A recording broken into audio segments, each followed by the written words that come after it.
పల్నాడు జిల్లా వినుకొండలో సంచలనం రేపిన షేక్ రషీద్ హత్య కేసులో అతని కుటుంబ సభ్యులు న్యాయం కోసం పోరాడుతూనే ఉన్నారు. బెయిల్పై ఉన్న ముద్దాయిలు వారం లోపల లొంగిపోవాలని హైకోర్టు ఆదేశించినా ఇంకా వారు లొంగిపోలేదని పల్నాడు ఎస్పీకి రషీద్ కుటుంబ సభ్యులు ఫిర్యాదు చేశారు. ముద్దాయిల నుంచి తమకు ప్రాణహాని ఉందని ఆవేదన వ్యక్తం చేస్తున్నారు.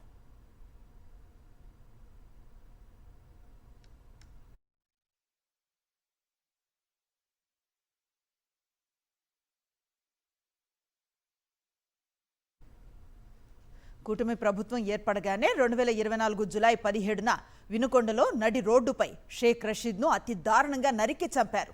ఈ కేసులో ఆరోపణలు ఎదుర్కొంటున్న వారిలో ఒక్కరు తప్ప మిగతా 4 బెయిల్పై విడుదలయ్యారు. అయితే వారి బెయిల్ను రద్దు చేయాలని రషీద్ కుటుంబ సభ్యులు హైకోర్టును ఆశ్రయించారు.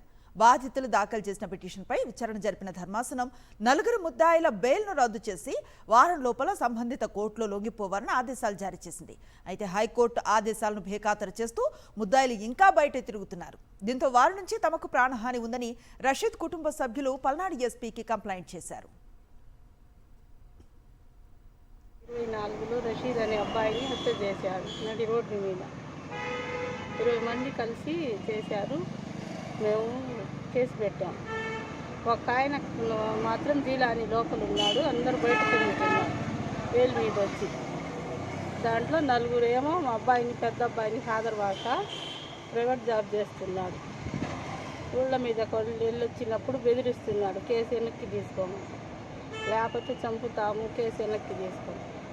వాళ్ళతో మాకు ప్రాణహాని ఉంది.